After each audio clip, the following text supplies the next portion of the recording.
The only real problem on Vancouver Island is the mountain lions. I don't know if you know this, but Vancouver Island has the densest population of mountain lions in the world. Yeah, I guess it's here. I guess there's a mountain lion here tonight. That's how dense the population is. They are in this comedy club right now. All the cougars, yes, I knew that was going to happen. Took a huge risk.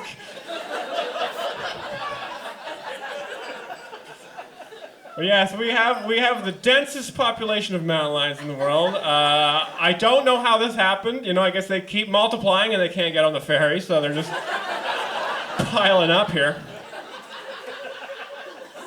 And it's actually such a problem. When I was a little kid, I had a conservation officer come to my school and educate the children about the murder cats that were lurking behind the playground.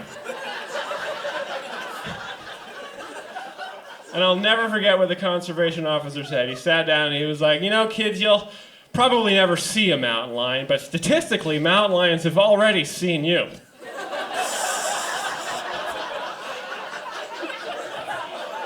It's the scariest thing I'd ever heard in my life. The fear of mountain lions has been burned into me so deeply, it is irrational. I live in Vancouver now, in the city, and, you know, I went and I was walking down like a creepy alley the other day, and I heard some shuffling behind me, and my first thought was the mountain lions. Oh my God. They finally found me. And I turned around slowly, and it was just some guy with a knife, like... I'm so relieved. Thank God he's got a knife in case there's a mountain lion around here, you know? Terrifying. Yeah, but generally, island problems are very different than mainland problems. I met a friend for coffee in Vancouver a few months ago, and he arrived late to the coffee, and he was all shooken up and, you know, kind of trembly. And I was like, hey, man, what happened? And he was like, some guy tried to mug me, but I managed to fight him off. And I was like, oh, my God, that's terrifying. And then when I visited my grandmother on rural Vancouver Island a few weeks ago, I knocked on her door, and she came to the door, and she had the same, like, traumatized, like, trembly look in her face. I was like, oh, my God, Grandma, what happened? She was like, there's just too many hummingbirds. I can't feed them all.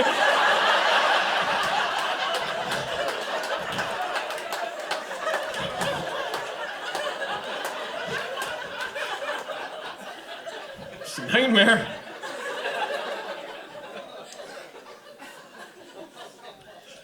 I was raised by hillbillies on the island. I know it's hard to imagine I have very good posture, but I was raised by rednecks, and a few years ago, a relative of mine, he died, and I inherited all of his guns. And I thought, oh, that's kind of cool. I guess it'll be fun. You know, I could just add some blast into my life. And I went to the rifle range, and I can't really enjoy guns because the ammunition is so expensive. I can't have a good time. Like, I sit at the rifle range, and the only thing going through my head is I'm like, $1, $1, $1, $1, $1. Oh, there's a big one, eh? Oh, that's pretty cool. There's a $3. Oh. Would have been a nice coffee. And I can't really, you know, you can't have guns for self-defense in Canada. It doesn't work that way here. You know, if you have guns at your place, you have to have them locked behind layers of security. You can't, it would be impossible. If someone broke into my apartment, it would take me a long time to get to the guns. So if someone breaks into my apartment, I basically have to monologue like a Bond villain.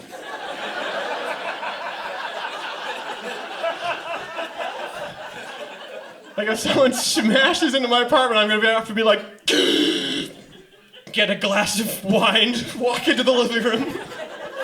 Ah, noble thief. Well done. You have breached my security. What a fool I was, thinking a sliding glass door would be enough. Now, before you beat me senseless and burgle my belongings, I thought I may toast you man to man. Now, my most expensive brandy I keep in that tall safe there in the corner, so if you don't mind, I will get our toast prepared here. You have done well tonight. I didn't even hear you come in, and I think you should be quite proud of yourself. I would say your burglary was almost flawless, sir. Your only mistake being that you allowed me to talk for this long. $1, $1, $1, $1. $3.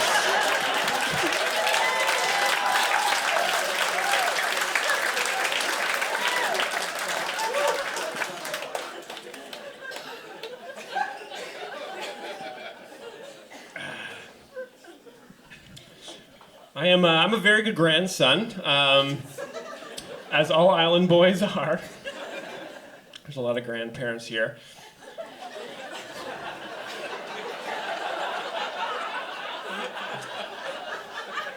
And I phone my grandma all the time, and my grandma is very funny. She's 96 years old, and she has a very dark sense of humor, and she always giggles after she says something horrifying. Like, almost every time we end our phone call, I'll be like, okay, Grandma, I'll talk to you soon. She's like, probably not.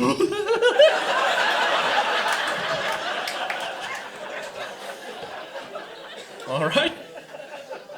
Whenever we talk on the phone, she would always talk about, like, she'd moved into a retirement home in the last few years, and she would always talk about the dinners they have there. She loves the food so much, and so I went to go visit her in the retirement home, and I was in a room, and I saw a laminated folder that said DNR on it, and I thought, oh, DNR, that's short for dinner.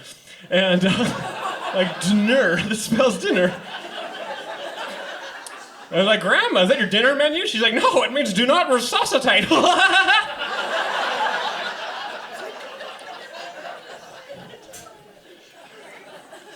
I love talking to my grandma, though. 96 years old, she's got a lot of amazing perspective on world events. I always like to get her opinion on things going on in the news. And I asked her, I said, like, Grandma, how does the pandemic compare to other things you've lived through? Like, was it worse that, like, what was it like compared to World War II? And she was like, oh, it was so much worse. And I was like, what? How was the pandemic worse than World War II? And she was like, oh, you know, World War II made sense. The pandemic was very confusing. And I thought, you know, that's kind of a fair point, honestly. Like, World War II is a huge tragedy, but it is a very simple story, you know? You've got, like, Hitler and the team of evil boys that's, like, the worst villains of all time on one side, and then the other side you've got, like, Tom Hanks and the Band of Brothers. And all the greatest heroes, and when the war ends, you know, every newspaper in the world is like, the war is over! And then, you know, if you're white, you get a Cadillac and a house. It's like...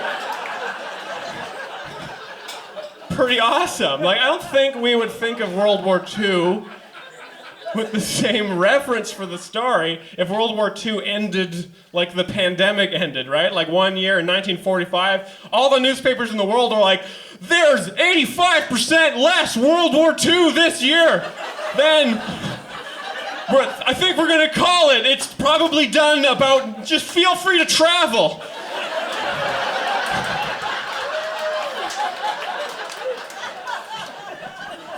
We didn't find Hitler, he's out there somewhere. We are monitoring the situation. A lot of people revenge traveling this year. I heard that term. I hated that term. The news is saying everybody's revenge traveling for the travel they didn't get to do in the pandemic. And that sounds terrible, having a revenge holiday. I don't think you have to travel with revenge in your heart. Like all these people going to the Grand Canyon, like, look at the stupid cliffs! I was supposed to be here a year ago! Get in the truck! Look at Yellowstone National Park, it's a year older than it's supposed to be! 2020 was the best year for geysers!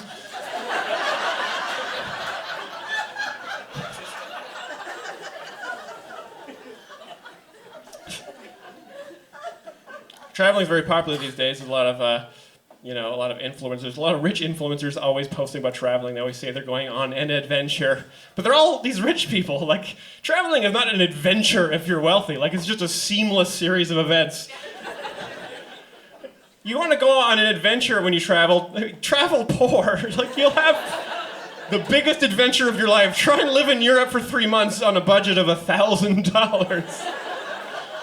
You're gonna rent an Airbnb in Romania that's like, if you're gonna stay here, no garlic, no crucifixes. It's like $1 a night, no problem.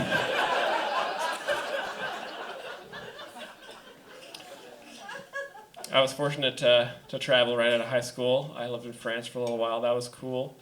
It was interesting living in France. I don't speak French at all, which makes it tough. They speak French like all day there.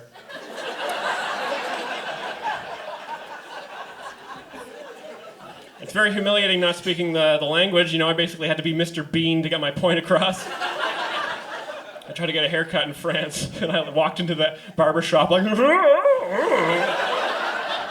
oh, snip, snip, oh.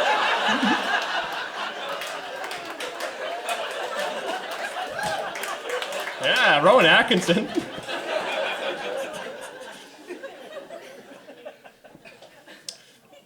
But yeah, people travel for all sorts of different reasons. Some people travel because they want to find out things about different cultures. They want to find out things about themselves. But when you actually go traveling, you learn that all you find is Australians.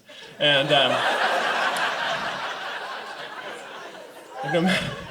you could go to a remote mountain village in Nepal and be watching the sunset, and like softly in the distance you'll just hear like, beautiful.